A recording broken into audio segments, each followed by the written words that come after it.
Class 7th, Subject History, Chapter 6, Towns, Traders and Craftspersons. Today's topic is Vasco da Gama and Christopher Columbus. Students, last video में आपने पढ़ा town, traders and क्राफ्ट्सपर्सन में कैसे India में trade से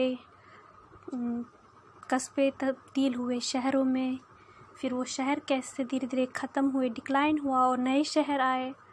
तो ये हुआ बिकॉज ऑफ ट्रेड।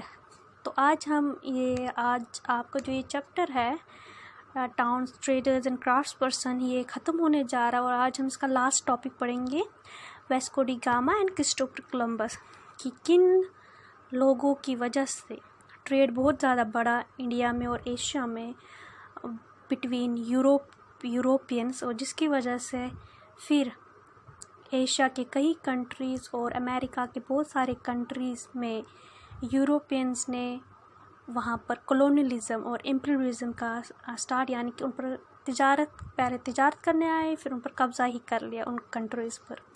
तो जो ये मेन दो थे सी एक्सप्लोरर वो थे Vasco D gamma and Christopher Columbus. Europe में एनलाइटमेंट के बाद यानी बैकवर्डनेस से फॉरवर्डनेस का जो प्रोसेस चला, इसके तहत बहुत सारे एक्सप्लोरर दुनिया के बाकी हिस्सों की खोज और तिजारत के नए सोर्सेज ढूंढने में लगे। इसमें से एक थे पोर्टुगल के एक्सप्लोरर वास्को डी गामा। समुद्र के रास्ते अफ्रीकन के साउदर्न मोस्ट यानी कि जनूबी अफ्रीका के कोस्ट, जिसे कैप ऑफ गुड होप बोलते हैं, और इंडियन ओशियन को क्रॉस करते हुए वास्को डी गामा केरल के वेस्टर्न कोस्ट, केरल जो स्टेट है हमारा प्रेजेंटली, उसके वेस्टर्न कोस्ट से कालीकट बोलते हैं, 20 मई 1498 को वो कालीकट पहुँचे।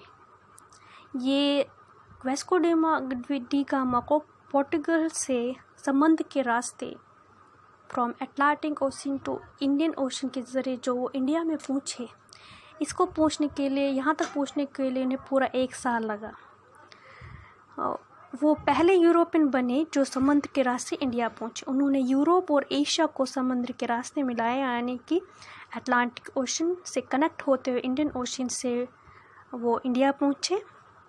वर्ल्ड हिस्ट्री में ये एक बहुत बड़ा डिस्कवरी रही, क्योंकि यूरोप से इंडिया तक का पहुंचने का जो रास्ता था वो ज़मीन से था।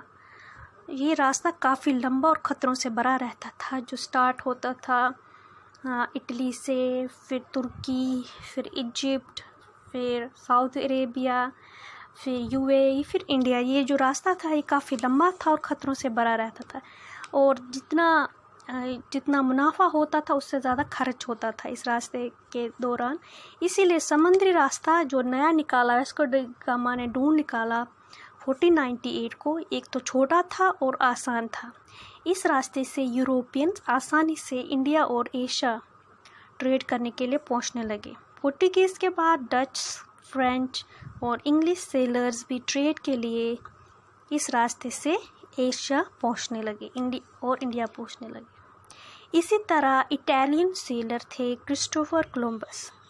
उन्होंने भी इंडिया का आसान समुद्री रास्ता ढूंढने के लिए एक प्रोसेस चलाया, मगर वो इंडिया की जगह पहुंचे आज की वेस्ट इंडीज़ जो नॉर्थ अमेरिका के पास है, वहाँ पहुंचे वो।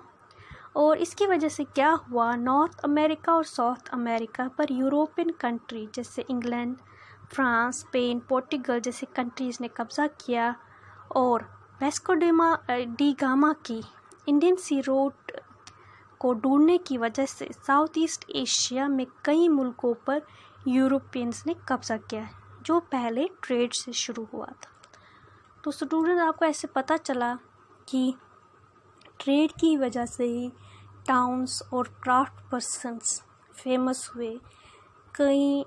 बहुत सारे गांव वो कस्बों में तब्दील हुए, फिर शहरों में, फिर बड़े शहरों में, और मॉडर्न टाइम आते आते कुछ शहर वैसे नहीं रह पाए जैसे वो थे, और कुछ दूसरी जगहें शहरों में तब्दील हुई। तो स्टूडेंट्स, ये था आज का चैप्टर, और ये जो आपका चैप्टर है, चैप्टर नंबर 6, आज ये ख़त्म हो गया।